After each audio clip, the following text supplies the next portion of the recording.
boa tarde, amados irmãos e você, amigo que está nos acompanhando aqui na nossa Escola Bíblica Dominical. Quero saudá-los com a graça de Jesus e é uma bênção estarmos reunidos nesse dia de Páscoa. Espero que você esteja bem descansado, tenha almoçado bem, dormindo um bom sono. E agora, espero que você esteja empolgado e preparado para a gente, nesses próximos minutos aí, meditar, estudar um pouquinho a palavra de Deus, tá bom? Espero também que vocês tenham em mão um caneta, um caderno, um bloco de notas, algo para você anotar, para você aproveitar melhor essa aula de hoje. Deixa eu compartilhar aqui rapidamente o nosso slide, que vai servir de norte para a gente aí, tá? Deixa eu também arrumar aqui a tela, para ficar mais confortável para vocês me enxergarem aí, tá? Então, tá aí. Bom, essa é a nossa classe de teologia prática chamada Jornada Cristã, e nós estamos estudando a importância do crescimento espiritual e como podemos fazer para que a gente possa amadurecer nessa caminhada cristã, amadurecer a nossa fé, transformar a nossa vida e viver de maneira mais digna da nossa vocação para a glória de Deus neste mundo, tá bom? A semana passada, a gente viu a primeira aula, que foi o alicerce do crescimento cristão, e a gente teve um tempo de verificarmos qual que é o fundamento pelo qual a vida cristã floresce, ou pela qual a vida cristã é edificada. Tá joia? Hoje, essa segunda aula, esse é o nosso tema, a gente vai ver o papel do Espírito Santo. Tá bom? O papel do Espírito Santo. O nosso roteiro de aula está ali. Na primeira parte, a gente vai ver a obra da santificação, tá? Na segunda parte, nós vamos ver como se desenvolve, como se desenrola esse processo de santificação na vida de um cristão. E, por fim, nós vamos ver qual que é o objetivo da santificação. Tá? O que Deus quer com isso tudo no final. Tá bom? Antes ainda, para a gente adentrar na aula, é preciso esclarecer que quando a gente está falando do Espírito Santo, apesar de que a nossa aula aqui não é uma aula de teologia, não é uma classe doutrinária, mas é preciso explicar. E quando se fala do Espírito Santo, nós estamos falando de uma pessoa. Nós estamos falando da terceira pessoa da Trindade, né? A fé cristã afirma que existe um único Deus vivo, e verdadeiro, tá? E que esse único ser divino, ele subexiste, ele existe nele mesmo. Nele mesmo existe três pessoas distintas. Essas três pessoas, elas têm a mesma glória, a mesma essência, a mesma divindade, a mesma eternidade, o mesmo poder, os mesmos atributos, tá bom? Mas elas são três pessoas distintas, três personalidades distintas, sendo o Pai, o Filho e o Espírito de Deus, ou o Espírito Santo, como a Escritura revela para a gente. E com isso nós estamos falando que o papel do Espírito Santo é o papel de uma pessoa, é a função, o exercício de uma pessoa na vida do crente, tá bom? Não é uma pessoa, um ser humano, quando fala pessoa, talvez venha na mente ser humano, mas não.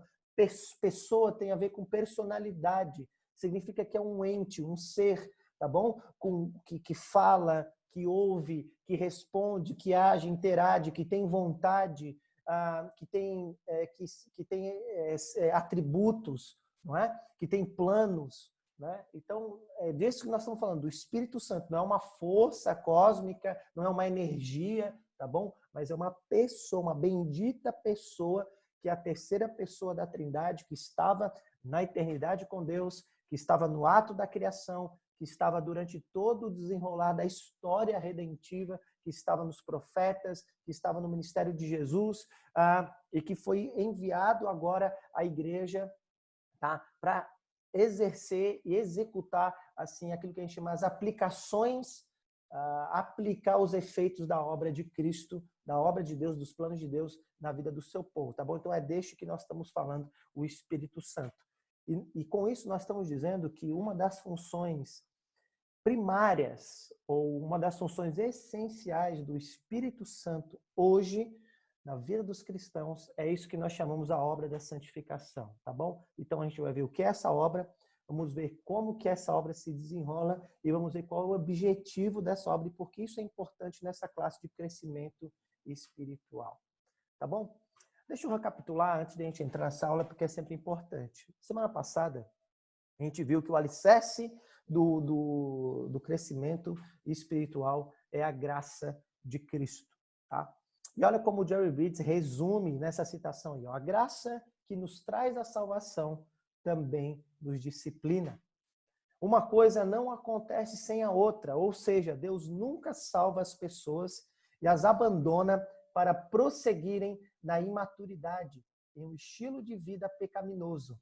Aqueles que ele salva, ele disciplina. Então, acho que se a gente fosse resumir a aula da semana passada, a gente poderia resumir nessa citação. A graça de Cristo, o que é a graça de Cristo? É o favor imerecido que nós nos apossamos desse favor pela fé, né, pela confiança em Jesus, e todo esse favor que ele alcançou, né, que é nos dado gratuitamente, que é nos dado imerecidamente, essa graça, não apenas ela nos salva, não apenas é por causa da graça que somos completamente aceitos na presença de Deus uma vez por todas, mas essa mesma graça nos educa. Essa ideia de disciplina tem dois aspectos. Disciplina no sentido de exercício, de educação, né? A gente fala, estou disciplinando alguém, estou exercitando alguém, ajudando alguém, instruindo alguém. Então, a graça nos disciplina porque ela nos instrui, nos disciplina, mas também nos corrige, né? Nos conserta, né? Nos coloca no lugar, né? Então, a graça salvífica também é a graça transformadora. É isso que nós vimos, né? Aqueles que ele salva, ele também disciplina, tá bom? Então, o entendimento da graça nos dá um novo poder, uma nova motivação, nos dá uma nova força interior para que a gente se esforce na santificação, para que a gente se esforce no crescimento, para que a gente busque o crescimento de maneira intencional, mas não por motivações pecaminosas, motivações escusas, mas por motivações santas, por gratidão, por amor a Deus e por reverência a Deus, tá bom? Se fosse resumir, era isso, tá joia? Então, tendo visto isso, a obra da santificação. Hoje, por que o papel do Espírito Santo é importante? Porque nós vamos ver, e a gente precisa entender isso, se a gente quer crescer espiritualmente, se nos é ordenado o crescimento, se a gente tem que buscar o crescimento, a gente precisa saber quem é o agente de toda essa obra, tá bom? Como que essa obra ela se desenvolve, tá bom? E o que de fato Deus está fazendo em nós, tá bom? O que de fato Deus está fazendo em nós. É isso que a gente precisa saber. Por isso que a gente precisa trilhar esse caminho aí do entendimento da santificação, tá joia? Bom, para começar, a gente precisa ter um entendimento de quem nós éramos, de qual que é o diagnóstico que a Bíblia traz da nossa condição, tá? Saber o que aconteceu conosco, tá? E o que Deus está fazendo agora. É preciso esclarecer todos esses assuntos para a gente ter uma clareza do que Deus está fazendo com a gente e para onde nós estamos indo. Bom, para onde nós estamos indo, tá? Então, eu quero começar com esse texto de Paulo em Romanos 3, que Paulo vai diagnosticar, ele vai trazer um diagnóstico, tá? De qual é o estado da raça humana, tá? Atualmente, sem Deus. E ele vai dizer aqui, isso é o que nós éramos. Ele vai dizer assim, ó, pois já temos demonstrado que todos, tanto judeus como gregos, estão debaixo do pecado. Como está escrito, não há justo, nenhum sequer, não há quem entenda, não há quem busque a Deus, todos se desviaram e juntamente se tornaram inúteis. Não há quem faça o bem, não há um sequer.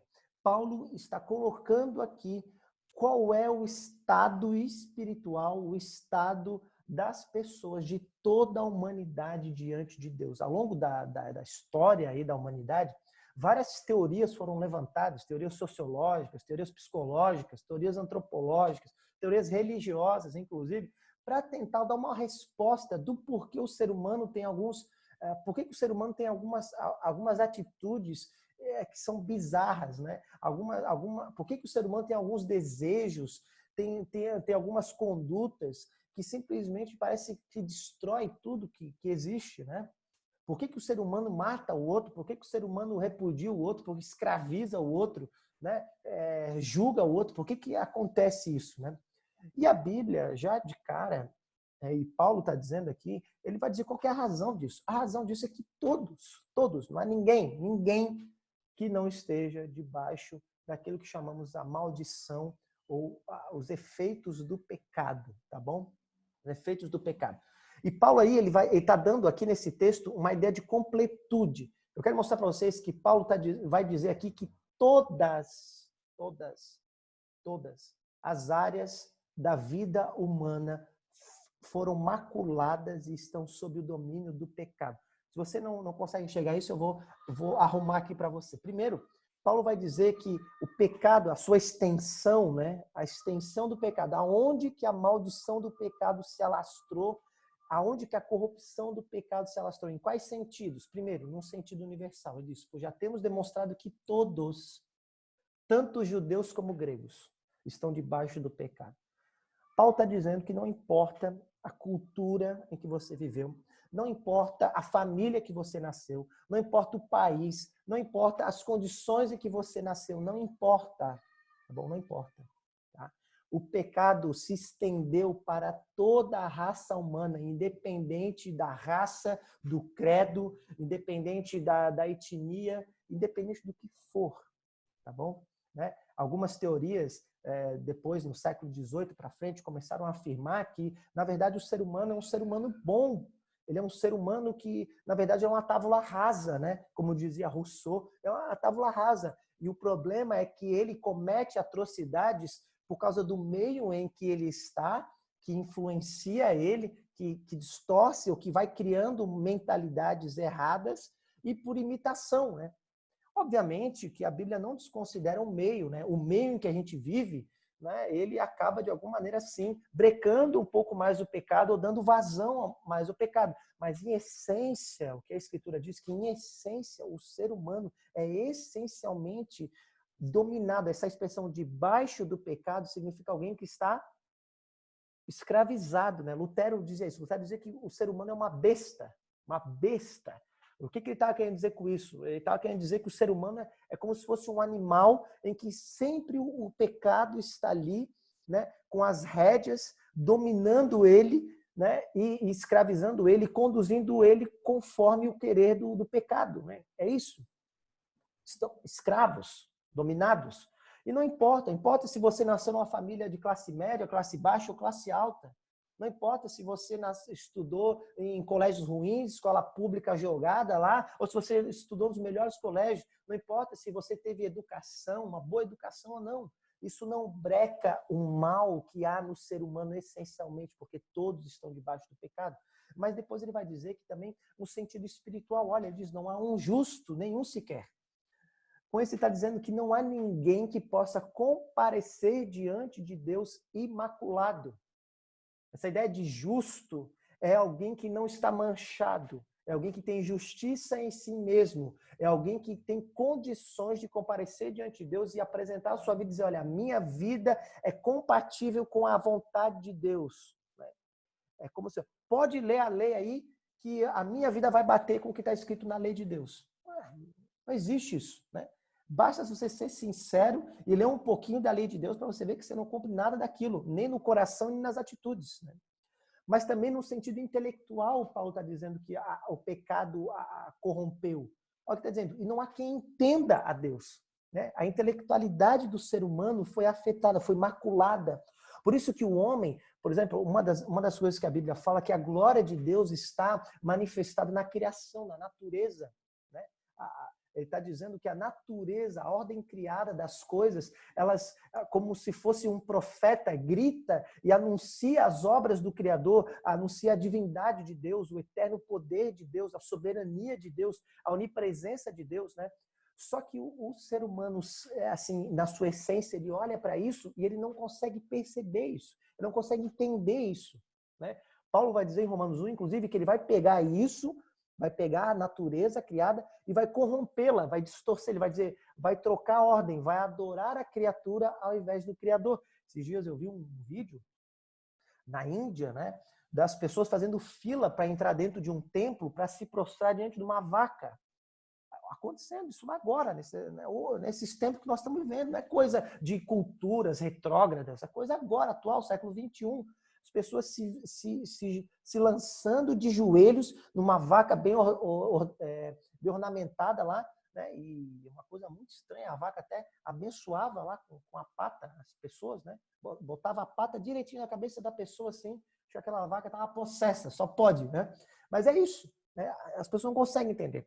Mas olha o que ele diz mais, ele diz que o sentido afetivo também do ser humano foi afetado. Não há quem busque a Deus. Não há quem busque a Deus.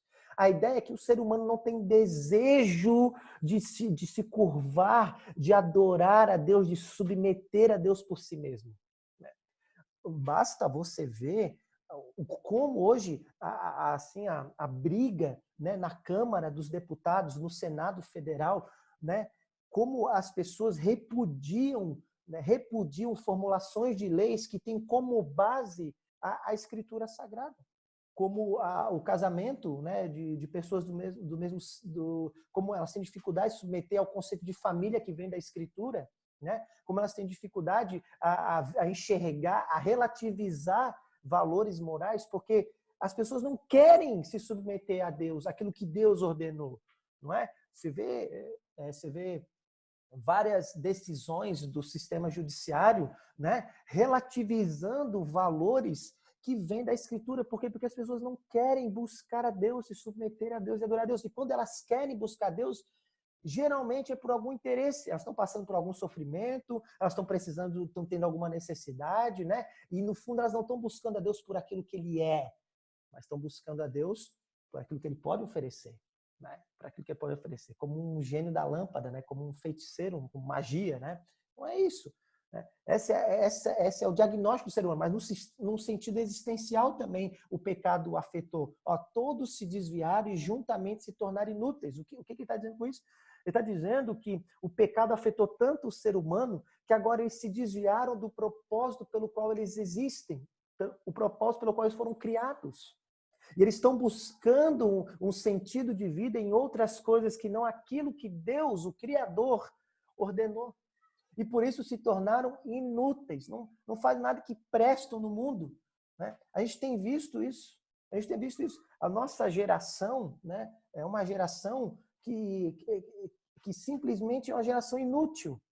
Por que é uma geração inútil? Porque eles estão perdidos na vida, eles não sabem, eles têm crise de identidade, eles não sabem quem são, não sabem onde estão nem para onde estão indo e o que devem fazer neste mundo. Né? Você vê, a pessoa, ela não sabe qual é a sua vocação, ela não sabe qual é o valor intrínseco, onde está a sua dignidade, né? E por isso ela fica buscando coisas, né? E é arrastada por todo tipo de vento, né? E acaba não produzindo nada neste mundo, nada. Né? Nada. E por fim, o sentido moral também foi afetado. Olha o que diz, não há quem faça o bem, não há um sequer. A ideia é que as nossas condutas, os nossos relacionamentos também foram afetados pelo pecado. Né? Nós temos atitudes, né, que não correspondem com a vontade de Deus. Nós temos atitudes, condutas, tomamos decisões que em nada, né, estão compatíveis com aquilo que o Criador ordenou, né, revelado na sua palavra. Esse aqui é o diagnóstico do ser humano sem Deus. Esse era o nosso diagnóstico. Tá bom? Isso é o que nós éramos. Todos nós. Tá bom? Todos nós. Mas o que aconteceu? Olha o que a Bíblia diz. Portanto, mas se alguém está em Cristo, se alguém foi unido a Cristo espiritualmente, se alguém olhou para a vida, para a morte e ressurreição, os ensinos, as promessas, esperanças de Jesus, o que aconteceu? Algo aconteceu nessa pessoa. E ela é uma nova criação. As coisas velhas passaram e surgiram coisas novas. Quando a gente fala assim, as coisas velhas passaram, geralmente a gente fala do passado, né? O meu passado ficou para trás, né? A minha história, agora eu estou fazendo uma nova história. Isso é verdade também, é uma consequência. Mas Paulo está dizendo aqui nesse texto, não é que o meu passado ficou para trás e agora eu estou reescrevendo a minha vida. Não é isso. Ele está dizendo o seguinte, quando alguém foi unido espiritualmente a Cristo, algo no seu interior, dentro da sua alma, do seu coração, algo aconteceu alguma coisa ali, um milagre, algo que agora ele é uma nova criação. É isso que ele está dizendo. Ele é uma nova criatura. Ele tem um novo princípio. Ele tem uma nova inclinação da sua alma. Ok? É isso que ele está dizendo. E com isso é chamada a doutrina da regeneração. O que é a regeneração? Na regeneração acontece uma operação divina no coração humano implantando uma nova natureza. O Espírito Santo vem, então, sobre nós, ele vem sobre nós, tá bom? E ele implanta uma nova natureza, né? Nova natureza significa que antes a nossa natureza, que era dominada pelo pecado, ela é liberta dessa escravidão, tá bom? E a nossa alma é redirecionada agora para Deus. E os nossos sentidos, agora aqueles sentidos, eles começam a ser agora influenciados e redirecionados não pelo pecado, pela corrupção, mas agora por quem? Pelo Espírito de Deus. Na regeneração, segundo ponto, um novo princípio de vida espiritual implantado no nosso interior. Isso aqui é uma das coisas mais bonitas. Isso aqui é o maior milagre que possa existir. O maior milagre que possa existir, o maior milagre é alguém ser regenerado. Tá bom? Esse é o maior milagre. O maior milagre.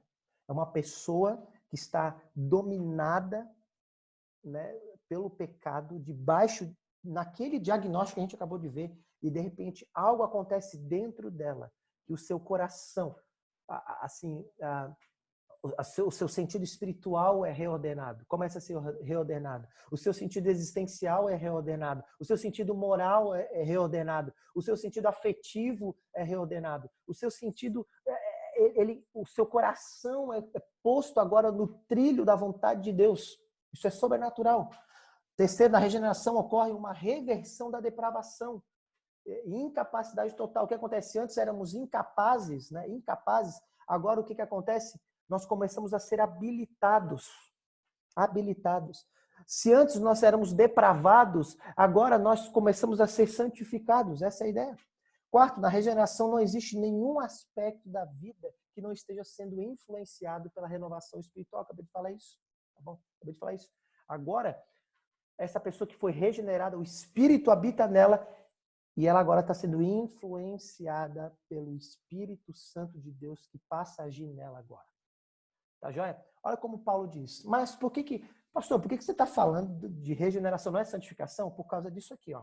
Paulo vai dizer então, portanto, se vocês morreram, se vocês foram ressuscitados juntamente com Cristo, busquem as coisas exaltadas, do alto.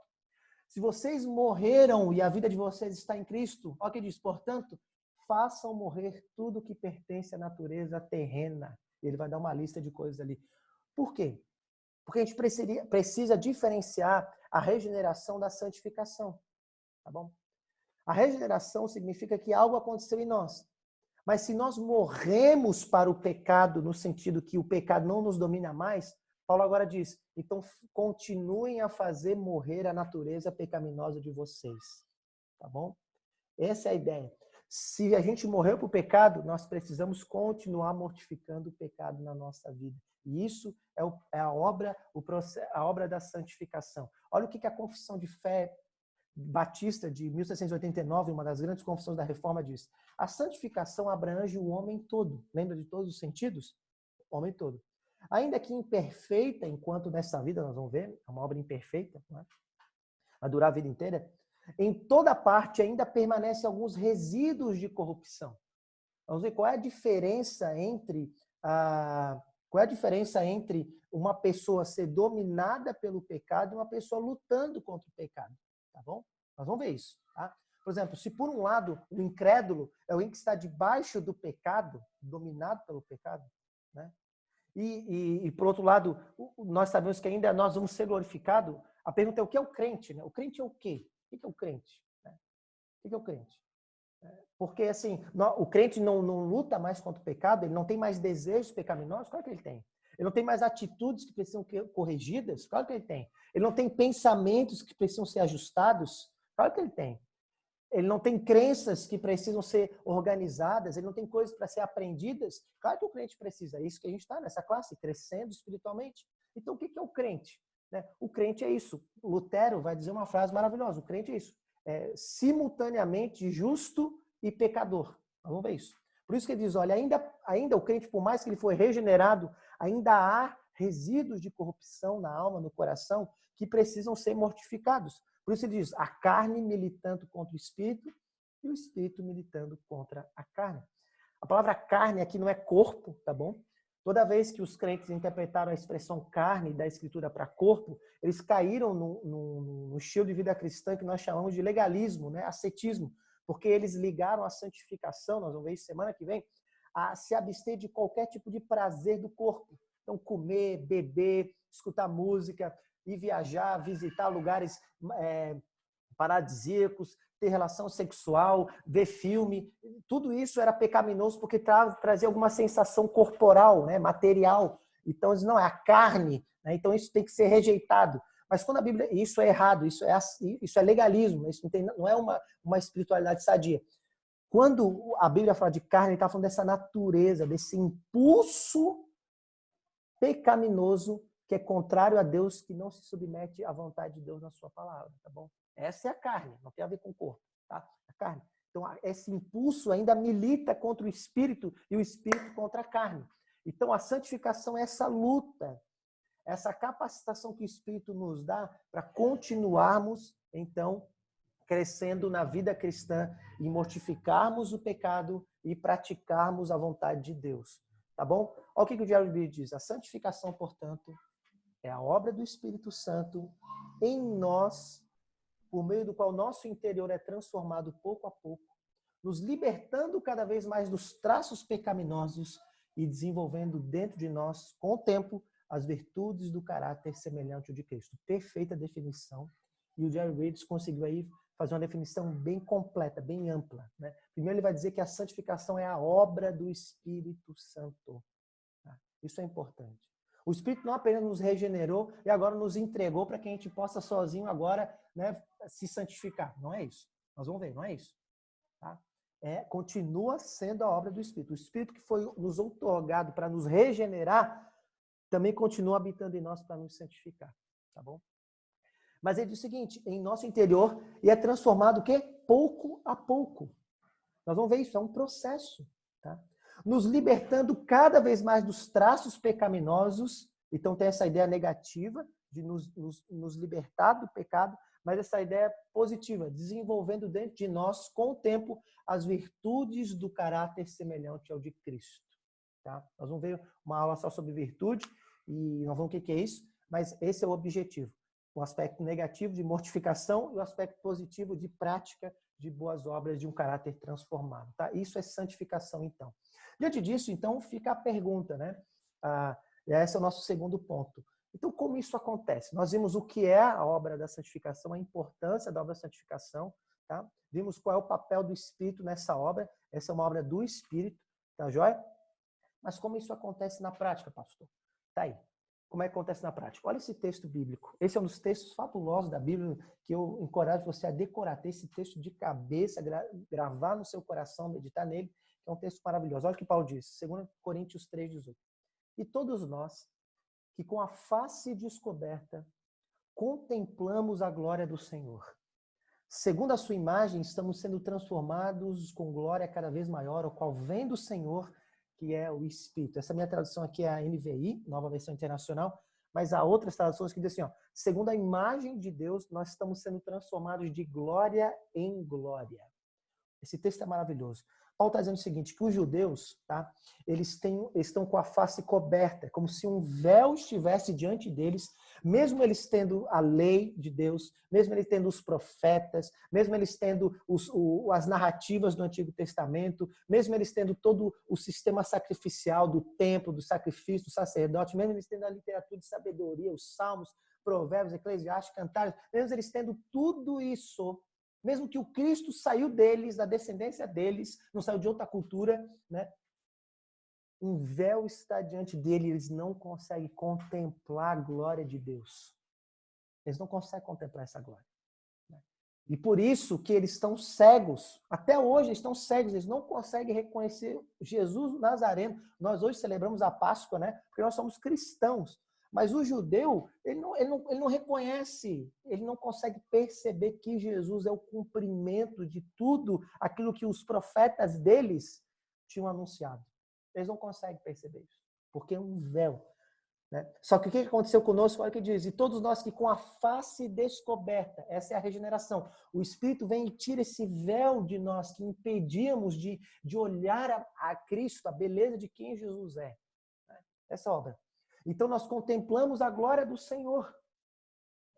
E olha só o que diz. E quanto mais a gente contempla essa glória, Quanto mais a gente tem percepções, a gente vai ver isso semana que vem, a devoção de você crescer nessa percepção espiritual de quem Deus é, daquilo que Ele fez por meio de Cristo, da sua obra do Espírito, daquilo que Ele está fazendo na nossa vida, daquilo que Ele está conduzindo a história. Nós somos transformados segundo a imagem do próprio Jesus. No quê? Em glória, nesse processo de sermos cada vez mais parecidos com o próprio Deus, uma glória maior, né, que vai consumar na glorificação, que vem do Senhor, essa obra é dele, que é o Espírito de Deus, é o Espírito que está fazendo isso em nós, é um processo de transformação, de nos glorificar cada vez mais, uma glória maior, até o dia em que isso será consumado, tá bom? Olha como Paulo agora em Filipenses desenvolve e mostra pra gente que isso é um processo. Assim, meus amados, como vocês sempre obedeceram, não só na minha presença, porém muito mais agora, na minha ausência, desenvolvam a sua salvação. Lembra que eu falei semana passada que a obra da salvação não é apenas a justificação, o fato de que os nossos pecados foram tirados de nós, né? E nós somos aceitos diante de Deus, mas a salvação é uma obra completa, né? Começa com a regeneração, os efeitos de toda a regeneração, passa para a santificação, os efeitos da santificação e termina na glorificação. E os efeitos de toda a glorificação. Então, tudo isso é a salvação. E Paulo está dizendo, desenvolvam essa salvação com temor, né? Com esse senso de que nós estamos na presença de Deus, né? E tremor no fato de que Deus está fazendo isso em nós. E parece que Paulo coloca na nossa mão, né? E pode dar essa ideia do tipo assim, ó, olha, o Espírito já veio, regenerou vocês, agora, ó, tchau e bênção. Agora, ó, tá na mão de vocês. Cada um por si e Deus por todos. Pode parecer isso, né? Mas não é, é o que diz. Porque é Deus que efetua em vocês tanto querer como realizar segundo a sua boa vontade. Como assim? Não entendi, pastor. Agora bugou tudo aqui, deu tilt aqui, deu pane, tela azul, não entendi. Eu vou te explicar. Como assim? É minha responsabilidade ou é Deus? Porque olha só, porque é Deus que efetua tanto o querer, a motivação, o poder, a vontade, né? É tanto Deus que efetua isso em nós, quanto o realizar, quanto a mudança de fato. É Deus que efetua isso. Mas Paulo não tinha dito que depende do nosso desenvolvimento? Mas é exatamente isso que a gente vai ver. É um processo em que agora o Espírito atua em nós e por meio de nós. E a gente tem a tendência de absolutizar, né? Ou uma coisa ou outra, naquele ditado popular, né? É 8 ou 80, né? Ou é o Espírito ou é eu ou é o Espírito. E a gente, por que a gente pensa nessas categorias? Porque geralmente a gente pensa de uma maneira muito superficial, gente. Né? A obra, a vida humana é complexa. Né? Abrindo parênteses aí, por conta de todo o sistema pragmático, da mentalidade pragmática que se infiltrou no Ocidente, nos últimos tempos, né? A gente tem a tendência de simplificar a vida, mas a vida é complexa, especialmente a vida cristã é mais complexa ainda. Né? Não é assim que funciona. É uma obra complexa. Então, o que eu estou querendo dizer com isso? Eu estou querendo dizer que com isso que não é assim, tipo assim, ó, não é tipo te dar, que nem os últimos livros de autoajuda, né? Que foram lançados aí, 15 passos para você alcançar não sei o quê, 7 passos para você ser não sei o quê. Não é assim que funciona, isso é coisa simplória, isso é coisa superficial, não é? Ninguém é transformado por causa disso, tá bom? A transformação que ocorre na vida de um ser humano, de fato, é mais complexa do que isso. É o Espírito agindo em nós, motivando a gente, nos dando poder, inclinando a nossa vontade, nos dando desejos corretos. E então a gente age, a gente executa essa obra, o Espírito agindo em nós, por meio de nós, e à medida que o Espírito age em nós, por meio de nós, mais nós temos vontade, mais nós temos as atitudes corretas, mais ele age em nós, e assim vai, o bicho pega, e essa coisa mesmo, essa ciranda aí, tá bom? Dessa harmonia do Espírito com a gente, tá bom? É isso. Diante disso, eu quero mostrar essa diferenciação, e aí eu espero que fique bem clara essa tabela da diferença entre a regeneração e a santificação, tá bom? O que é a regeneração e o que é a santificação, tá? Como elas são distintas, elas estão unidas, nós vamos ver isso, elas estão juntas, uma coisa não pode separar da outra, mas elas são distintas para a gente entender bem. O que é a regeneração? Em termos teológicos, a gente diz que a regeneração é a santidade posicional. Tá? O que é santidade posicional? Quando o Espírito nos regenerou, tá bom? O que acontece? O nosso status mudou diante de Deus e nós somos posicionados agora como santos. Tá? A palavra santidade, santo, né? Tanto no hebraico quanto no grego, significa literalmente separação. Tá? Por exemplo, eu estou aqui na minha casa agora, tá? E eu estou aqui na sala e as crianças estão com a minha esposa ali no quarto de brincar das crianças, né? E eu santifiquei essa sala para gravar essa aula. O que eu estou querendo dizer com isso? Que eu separei essa aula para uso próprio, tá bom? Isso é a santidade posicional. Deus, quando nos regenerou, Ele nos separou do mundo, Ele nos distinguiu dos demais para que nós pudéssemos ser uso exclusivo dEle. Isso é santidade posicional. Isso aconteceu uma vez por todas, tá? Na regeneração. Mas a santificação é uma santidade o quê? Progressiva. É um processo de nos purificar. Tá bom? De sermos aquilo que Ele destinou para nós. Tá? Por exemplo, na regeneração nós somos declarados justos. Nós temos uma declaração de que nós já somos inocentados dos nossos pecados, de que nós não temos mais culpa, de que nós somos aceitos na presença de Deus uma vez por todas. Tá bom? Mas na santificação, o que está acontecendo? Estamos nos tornando justos. Tá bom? É por isso que Lutero disse que nós somos... O que é um crente? O crente não está sob o domínio do pecado, tá? E o crente ainda não está totalmente livre do pecado. O que ele é? Ele é simultaneamente um justo, porque ele já foi declarado, mas ele ainda é um pecador, porque ele ainda está se tornando justo. Essa é a grande diferença de um protestante para um católico. O católico, ele vai dizer que quando a pessoa se batiza, quando ela se regenera, e eles acreditam que o batismo regenera, né? Ela não apenas é declarada justa, mas ela se torna justa naquele momento. E os reformadores disseram, não, ela não se tornou justa. Ela ainda é um pecador e precisa ser santificada. Né? E os católicos acreditavam que a maneira dela continuar sendo justa era dos sacramentos. E os protestantes rejeitaram tudo isso. Não. Fomos declarados justos, mas ainda somos pecadores nos tornando justos. E um dia seremos justos, completamente justos, santos para sempre. Tá bom? Olha, na regeneração há uma, o quê? Uma ocorrência instantânea. A regeneração ocorre de maneira o quê? Instantânea, um ato, uma ação de Deus, tá bom? Uma ação de Deus. Mas a santificação o que é? É um processo gradual, tá? Olha, a regeneração é uma obra objetiva que muda a nossa relação com Deus. Na regeneração, a nossa relação com Deus é mudada. Nós éramos inimigos, agora o quê? Somos amigos de Deus. Nós éramos mera criaturas que estavam debaixo da ira de Deus, né, que Deus se irava. Agora fomos adotados nas suas famílias e temos o seu amor. Nosso status mudou diante de Deus. Isso é algo objetivo, aconteceu de uma vez por todas. Isso na regeneração. E na santificação é uma obra subjetiva de quê? De transformação interior. Né? Tem gente que está sendo mais santificada e gente menos santificada. Tem gente que está crescendo mais na fé e gente que está estagnada. É isso que acontece. Tem gente que se desviou e que Deus vai ter que ir lá dar uma sarrafada, dar uma chinelada, disciplinar para voltar. É assim que funciona. Tem gente que está apático. Né? É assim que funciona. Tem gente que está avivado. É assim que funciona. É subjetivo. Tá? Olha só, na regeneração nós somos libertos da culpa do pecado. Completamente libertos da culpa do pecado. Mas o que aconteceu? Isso na regeneração. E na santificação, o que está acontecendo? Estamos sendo libertos do quê? Da corrupção do pecado, do poder, da influência do pecado. Qual a diferença? Entendeu? O que aconteceu na regeneração? A gente se converteu, né? A gente se voltou para Deus, a gente foi justificado, nós fomos aceitos diante da presença de Deus e nós fomos adotados na sua família. Isso aqui aconteceu de uma vez por todas. Por isso que é errado dizer, tem gente que, eu já vi várias crentes dizer, não, porque a gente tem que se converter todo dia. Eu estou me convertendo todo dia. Errado essa expressão. Teologicamente errado, biblicamente errado. Você não está se convertendo cada novo dia. Isso está errado. Você já se converteu. O Espírito te regenerou e quais foram os efeitos da regeneração? Você, então, agora pôde se voltar para Deus, se arrepender, confiar em Cristo.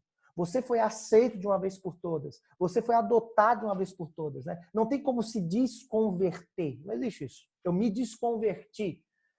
Né? Não tem como você se desjustificar. Não existe isso. Deixar de ser aceito na presença de Deus. Não tem como isso. Não tem como Deus te abandonar. Você voltar a ser uma mera criatura que está debaixo da ira de Deus. Não existe, não tem como voltar isso. Ok? Por isso que a regeneração é algo que, uma ocorrência instantânea, acontece. Tá bom? Mas na santidade, o que está acontecendo? Transformação. Nós estamos sendo transformados. O nosso testemunho está sendo mudado. As pessoas estão vendo que alguma coisa está acontecendo com a gente. Né? Está acontecendo. Ainda vê as nossas fraquezas, nossos pecados, mas o tempo passa e a gente vê, nossa, como a pessoa está mudando. E nós estamos sendo glorificados. Lembra do texto de Paulo? Uma glória cada vez maior. E para terminar, o que acontece com a santidade posicional? O que acontece com a regeneração? Imputação de justiça. O que é isso? É um termo tirado do mundo comercial, bancário. Uma justiça foi creditada a nós, que é a vida de Jesus e a sua morte, uma vez por toda, imputação de justiça. Mas agora, na santificação, nós estamos sendo capacitados para que a gente pratique atos de justiça, pratique boas obras, para que a gente tenha um estilo de vida compatível com a justiça que é a lei de Deus, tá bom? É isso. Tá? E para finalizar, agora de vez, na regeneração, Deus age soberano, o Espírito age soberanamente. Isso é chamado de monergismo. Tá? E na santificação, Deus age em cooperação, o Espírito age em cooperação, sinergismo. O que é essas duas expressões, monergismo e sinergismo?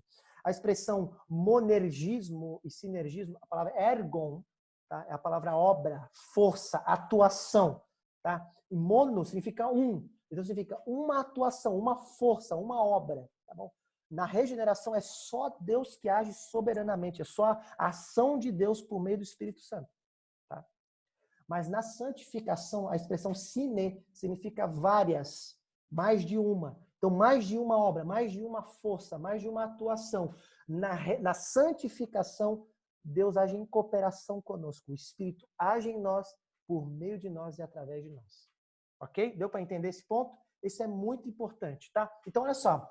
Diante disso, nesse processo, eu quero destacar 3 coisas. Primeiro, a regeneração e a santificação são inseparáveis. Inseparáveis. Tá?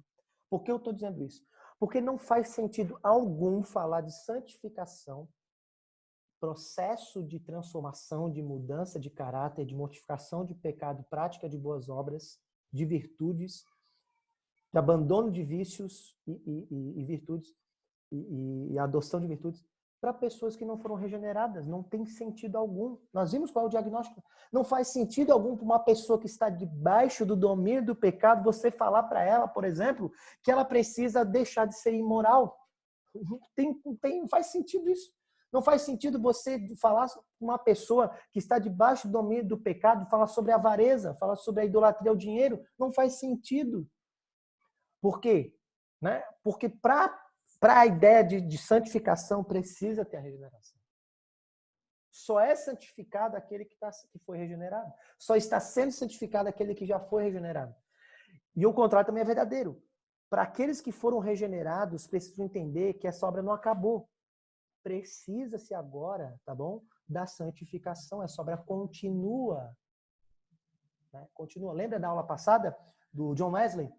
Né? Lembra? Aqueles que Deus irá levar para a eternidade, ele primeiro vai santificar na terra. Essa é a obra da salvação. Segundo ponto, a santificação é a contínua obra do Espírito Santo. Como eu falei, isso precisa ficar claro. O Espírito Santo me regenerou, agora eu estou por conta. Não, o Espírito continua agindo em nós. Só que agora, do que? Numa cooperação harmoniosa, né? Sinergística, né? Do Espírito agindo em mim e por meio de mim. Ok? É uma cooperação entre o meu desenvolvimento, o meu esforço, a minha intenção, a minha vontade, a minha prática com o Espírito Santo. Essa coisa harmoniosa. E por fim, na santificação, o Espírito Santo age tanto para libertar o pecador da corrupção do pecado, renovar o seu caráter à imagem de Deus e capacitá-lo para a prática das boas obras, tá bom? São essas 3 coisas que o Espírito está fazendo em nós. Está cada vez mais nos libertando da corrupção do pecado, está renovando o nosso caráter à imagem de Cristo e nos capacitando para que a gente faça aquilo que Deus ordena na sua palavra. Isso é as boas obras. Tá bom? Olha o que o Jorge Luiz diz. Monergismo diz respeito, então, à obra que o Espírito Santo realiza em nós sem nenhum esforço consciente nosso. Isso é a regeneração, monergismo. O sinergismo, que é a santificação, designa a obra que o Espírito realiza em nós, mas da qual participamos. Mas olha como ele fala agora. Mas seja o Espírito Santo agindo só, seja nos capacitando a agir, todo o crescimento espiritual é resultado da sua operação. Não somos capazes de progredir 1 centímetro sequer longe dele. Essa é a questão mais importante. Isso aqui é importante, meus irmãos. Por que isso aqui é importante? Porque nós precisamos ter essa consciência que nós dependemos do Espírito Santo para crescer, para a nossa vida ser transformada. Isso muda tudo. Muda a nossa confiança, muda a nossa busca, muda os meios pelos quais nós vamos usar isso. Muda tudo. Muda qual é a intenção de que nós estamos fazendo tudo isso, tá bom? É a obra do Espírito. Sem o Espírito nós não vamos conseguir. Essa obra de nos santificar, de nos fazer crescer, é do Espírito Santo, tá bom? Agora eu estou chegando ao final. Então, a terceira parte, qual que é o objetivo da santificação? Eu entendi, pastor, eu entendi a obra da santificação, eu entendi o processo, agora qual que é o objetivo disso tudo? Por que Deus está fazendo isso tudo? Olha o que diz Romanos 8, o texto que tem gente que torce o nariz, que não gosta, que pula esse texto. Sabemos que todas as coisas cooperam para o bem daqueles que amam a Deus, daqueles que são chamados segundo o seu propósito, pois aqueles que de antemão conheceu, ele também predestinou para serem conformes à imagem do seu Filho, a fim de que ele seja o primogênito entre muitos irmãos. O capítulo 8, nós sabemos de Paulo aos Romanos, é o capítulo que fala da obra do Espírito Santo. E ele está falando num contexto de sofrimento, de angústia, de problemas na vida. E Paulo está dizendo que uma das obras do Espírito Santo é esse poder, né, que o Espírito Santo tem, tá? De fazer com que todas as coisas, todas as circunstâncias, sejam boas ou ruins, sejam sofrimentos ou alegrias, sejam em que etapa da vida, em que circunstâncias for, o Espírito Santo tem o poder, então, tá, de usar tudo isso para o nosso bem. O que é o nosso bem? Nosso bem, né, não é assim aquilo que a nossa carne deseja. Qual que é o nosso bem? O nosso bem é o quê? Para que a gente seja aquilo que Deus destinou que fôssemos. E o que Deus destinou para que fôssemos? Para que fôssemos conforme a imagem do seu Filho. Essa palavra conforme aqui é a ideia de molde, é a ideia de padrão, né? Para que quando Deus olhou para nós, ele destinou, quando o Espírito nos regenerou, ele destinou soberanamente para que nós fôssemos moldados à imagem de Cristo. Esse é o objetivo da santificação. Para que nós fôssemos conformados à pessoa bendita de Jesus. Quando Jesus, isso é uma coisa muito interessante, né? Cristo Jesus, quando ele encarna, ele é o Filho de Deus, a segunda pessoa da Trindade, quando ele encarna, né? E o seu nascimento virginal, Cristo não experimenta a queda. Jesus nunca experimentou a queda. Cristo ele era impecável. Não havia possibilidade de Cristo pecar. Isso é uma doutrina muito difícil, no meu ponto, entrar aqui numa classe de doutrina. Mas Cristo, ele é o pleno homem, né? O credo niceno diz isso. Verdadeiro homem, verdadeiro Deus e verdadeiro homem, né? Cristo é a humanidade plena. Cristo é o Adão perfeito, né? Por isso que Paulo vai dizer que ele é o segundo Adão. E por isso que Deus está querendo fazer de nós plenos seres humanos, está restaurando a nossa humanidade. E quem que é o ser humano perfeito? O que é a humanidade em sua plenitude? É a bendita pessoa de Jesus. Por isso que ele está nos fazendo isso. Tem gente que acha que Deus está fazendo de nós anjo, né? Tem gente que acha que Deus, um dia nós vamos tornar anjo, né? As pessoas têm essa visão do céu, né? Um monte de holograma lá, com asa, né? A gente com asa, com auréola, né? A gente com auréola lá, cantando com lira lá, né? Como se a gente fosse nos tornar outra coisa. Deus nos fez ser humanos e nós sempre vamos ser seres humanos. Mas Deus está restaurando a nossa humanidade. Restaurando a nossa humanidade. E quem que é o padrão do verdadeiro homem? É Cristo. E é isso que Deus está fazendo. Por isso que aquelas expressões tipo pecar é humano, errar é humano, está errada. Está errada. Deus não nos fez para ser corruptos. Deus não nos fez para ter atitudes pecaminosas, atitudes malignas, malvadas.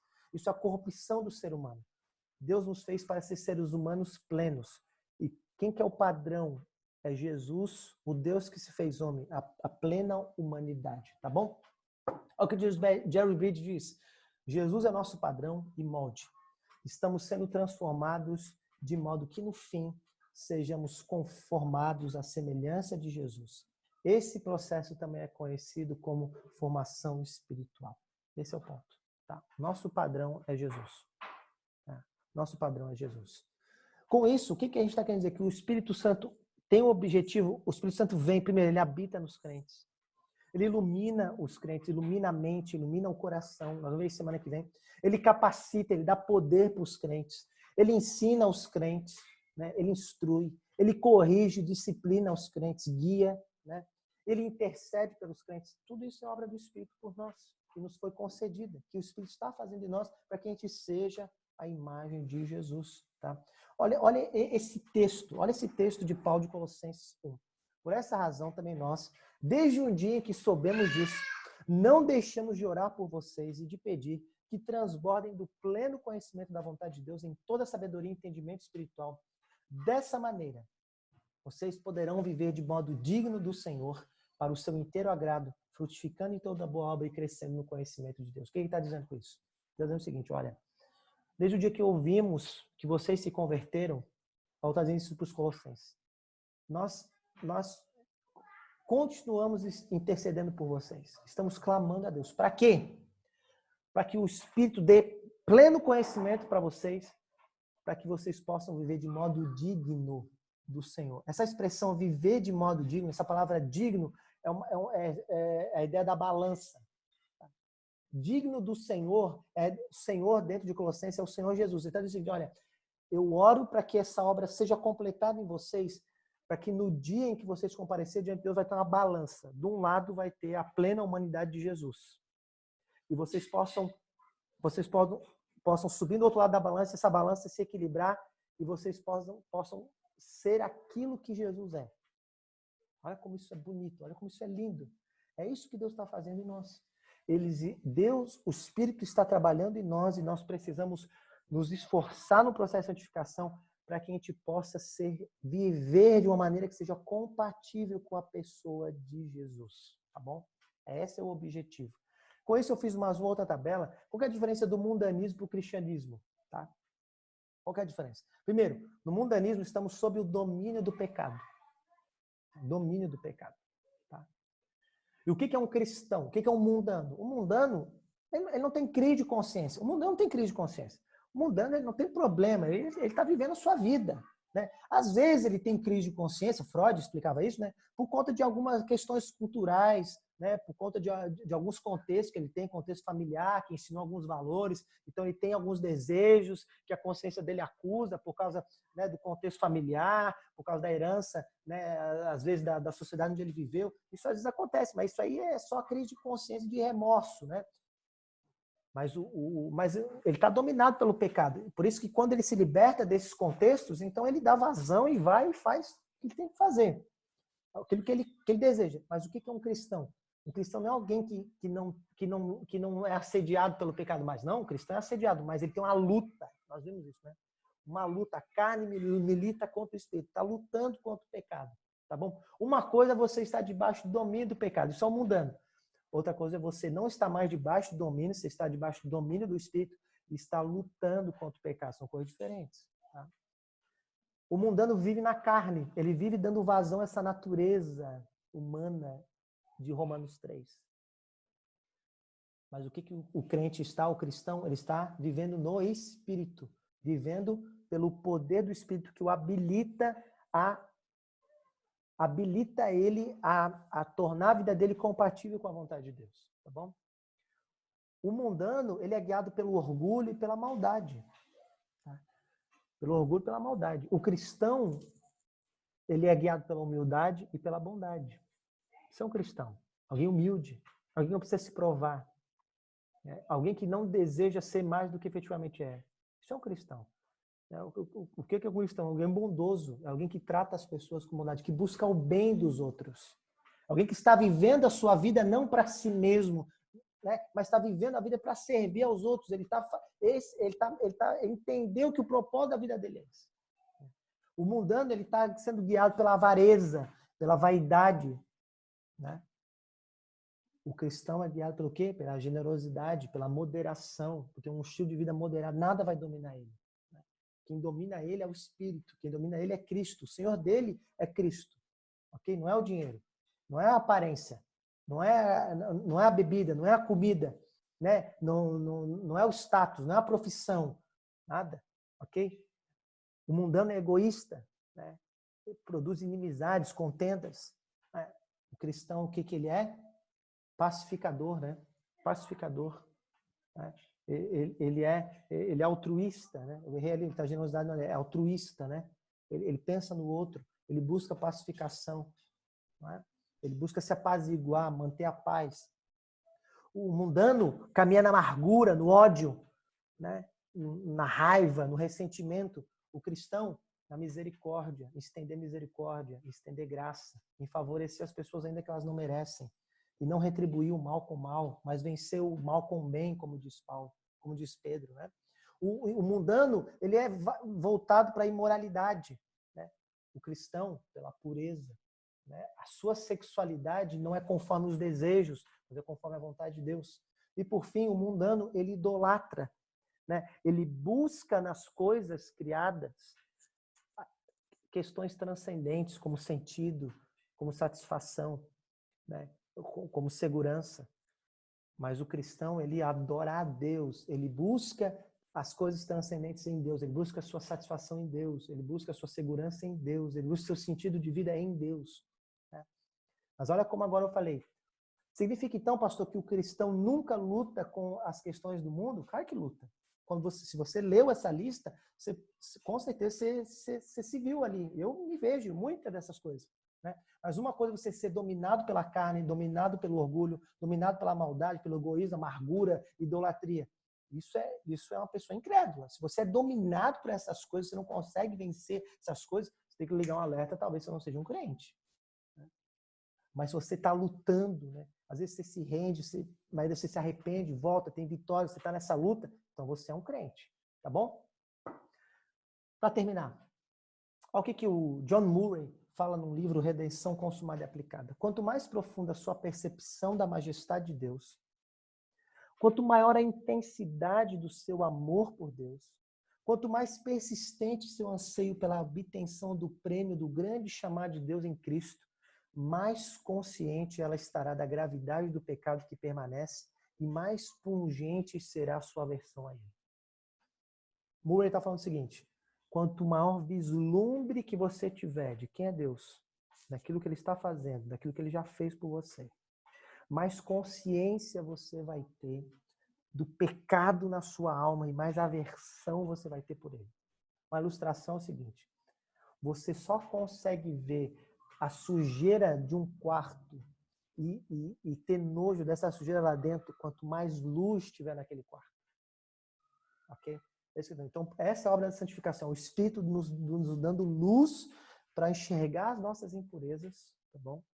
Enxergar as nossas impurezas, para que a gente enxergue essas impurezas e a gente tenha aversão a elas e a gente se esforce por amor e gratidão a Deus a remover essas impurezas e sermos aquilo que Deus quer que sejamos, aquilo que Deus destinou para que fôssemos ser a imagem de Cristo, viver de modo digno do Senhor, tá bom?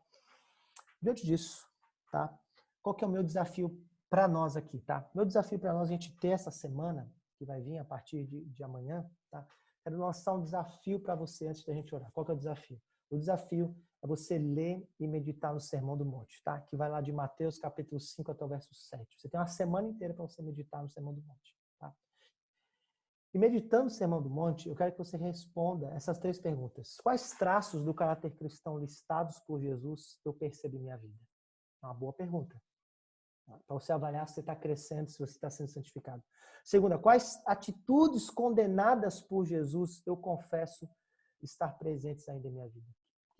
Que motivações precisam ser mudadas? Que atitudes precisam ser mudadas? Que pensamentos precisam ser mudados? Que Jesus condenou ali, que precisam ser mudados em mim? E por fim, destaque 3 virtudes cristãs que Jesus coloca ali no Sermão do Monte que você gostaria de ter na sua vida para glorificar mais a Deus nesse mundo. E você passar a orar por elas e você buscá-las, tá bom? Tá lançado aí o desafio, tá bom? Da gente, nesse tempo. Eu quero terminar orando, tá? Uma aula bem com bastante conteúdo, mas espero ter abençoado a sua vida, tá bom? Deixa-me orar e que o Espírito Santo possa continuar essa obra em nós, tá bom? Senhor Deus, obrigado por esse dia, obrigado por esse dia de domingo, a Páscoa, obrigado por essa aula. O meu pedido para mim, para os meus irmãos que estão me ouvindo, faz essa obra. Eu oro como o apóstolo Paulo, que o Senhor nos conceda o espírito de revelação e o pleno conhecimento do Senhor, para que possamos, Senhor, viver de modo digno de Cristo, para o teu inteiro agrado, Senhor, frutificando em toda boa obra e glorificando o teu nome neste mundo. Nós te pedimos isso, nos abençoa, em nome de Jesus. Amém. Amém, amado irmão. Uma boa semana, Deus te abençoe, tá bom? Um bom domingo. Até mais. Tchau, tchau.